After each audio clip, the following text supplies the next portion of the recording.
کے حوالے سے میں تمام دوستوں کو جو یہاں پر تشریف لائے میں ان کا شکر گزار ہوں۔ بنیادی طور پہ علم و ادب فاؤنڈیشن کو بنانے کا مقصد صرف ایک ہی تھا کہ اگر آپ غور سے اپنے اس ماحول کا جائزہ لیں تو ہمیں ایک عجیب سی گھٹن محسوس ہوتی ہے۔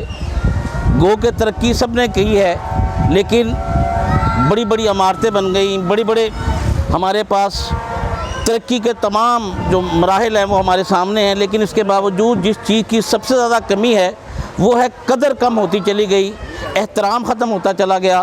ہم اپنے بزرگوں کا، اپنی قدروں کا احترام کرنا ہم نے چھوڑ دیا۔ یہ رشتے والدین کے، یہ رشتے دوستیوں کے، یہ رشتے جو بستیوں کے ہیں، ان کا آپس میں ایک دوسرے کا احترام کرنا ضروری ہے۔ اور بدقسمتی یہ ہے کہ ہم اتنے تقسیم ہو گئے ہیں کہ کوئی دوسرے کا حال پوچھنے کے لیے تیار نہیں ہے۔ مقصد علم و ادب فاؤنڈیشن کا صرف ایک ہے، آئیں مل کر بیٹھیں، اپنے دلوں کے اندر قدورتوں کو ختم کریں، ایک دوسرے کا احترام کریں، پاکستانی بن کے رہیں، مسلمان بن کے رہیں، ان مسلکوں کی جنگوں میں اپنے دین کو کمزور نہ کریں۔ ہر ایک کو اپنا مسلک مبارک ہو، خدا آپ کو اپنے مسلکوں پہ قائم دائم رکھے، لیکن ایک بات ذہن میں رکھیے کہ آپ کا دین کمزور نہیں ہونا چاہیے۔ آپ ضرور پنجابی ہوں، آپ ضرور بلوچی ہوں، لیکن آپ کا پاکستان کمزور ہونا نہیں چاہیے۔ ضرور آپ جہاں پر رہیں، لیکن آپ کے ٹاؤن شپ کی قدریں کمزور نہ ہوں۔ آپ بلا پیپلز پارٹی سے ہوں، بلا مسلم لیگ سے ہوں، یا جماعت اسلامی سے ہوں، تحریک انصاف سے ہوں، لیکن آپ کے پاکستان کو، آپ کے علاقے کے لوگوں کو ایک دوسرے کی قدر کرنی چاہیے۔ ہماری بدقسمتی یہ ہے کہ ہم ایک دوسرے کے پہ طنز کرتے ہیں، تکلیفیں پہنچاتے ہیں۔ تو یہ بنیادی مقصد ہماری علم و ادب فاؤنڈیشن کا یہ تھا کہ نوجوان جو مصنفین ہیں، لکھنے والے ہیں، تحریر سے وابستہ لوگ ہیں، ان کو اکٹھا کر کے ٹاؤن شپ کی ایک تاریخ لکھی جائے۔ اس کے لیے میں نے بڑی محنت کی، اور ایک شخص کو جس کو ٹاؤن شپ کے حوالے سے میں سب سے زیادہ علم و ادب کے حوالے سے، وزڈم کے حوالے سے، انٹلیکچولیزم کے حوالے سے جس کو میں بہترین سمجھا، رانا شفیق قمر صاحب ہیں، جو یقیناً علم کا ایک ایسا مجاہد ہے جس کے اوپر ہمیں پورے ٹاؤن شپ کو ہمیں فخر ہونا چاہیے۔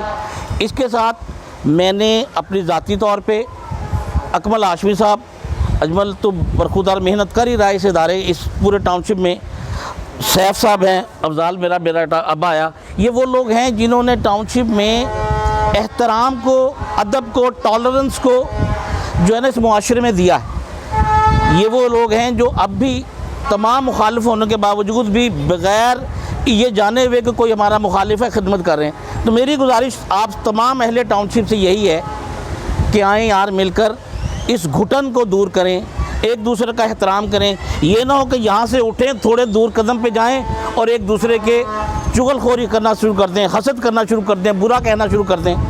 خدا کا واسطہ ان رویوں کو ختم کریں۔ ہمارے بچے یقین جانیے ادب کرنا بھول گئے ہیں۔ والدین ان بچوں کے ہاتھوں ذلیل و رسوا ہو رہے ہیں۔ وجہ کیا ہے کہ ہم نے قدریں چھوڑ دی، ہم نے احترام کرنا چھوڑ دیا۔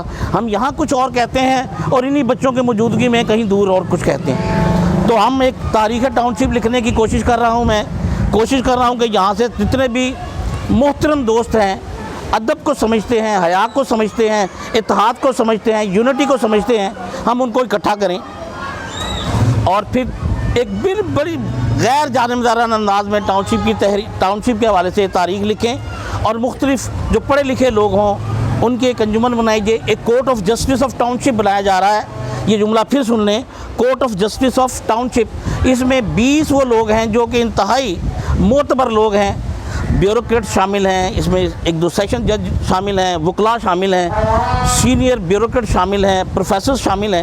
ان کی 20 لوگوں کی ہم نے ایک جیوری اسٹیبلش کی ہے جو انتہائی اہم ایشوز کے اوپر امپارشلی آپ کو تمام کو میسیج دے گی، آپ سے بات کرے گی، ٹاؤن شپ کے مسائل کو بالکل غیر جانبدارانہ انداز میں بڑھائے گی اور تمام دوستوں کو اکٹھا کرنے کی کوشش کرے گی، نفرتیں ختم کرنے کی کوشش کرے گی۔ ہمیں آپ کی ضرورت ہے، شفیق قمر صاحب کو آپ کی ضرورت ہے، اکمل ہاشمی صاحب کو آپ کی ضرورت ہے، اور سب سے ہمارے خوبصورت نوجوان میں جس کو جانے ٹاؤن شپ کہتا ہوں، مہربان صاحب، راجہ مہربان صاحب، یہ واقعتاً راجہ ہیں۔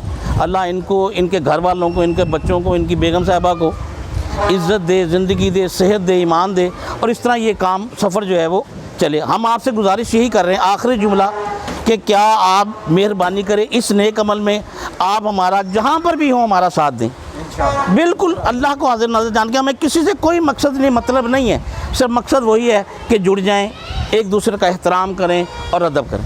مجھے امید ہوگی کہ اللہ تعالیٰ آپ لوگوں کو اس نیک عمل کرنے میں اس ہمارا ساتھ دینا پڑے. بہت شکریہ جی آپ کا, بڑی مہربانی.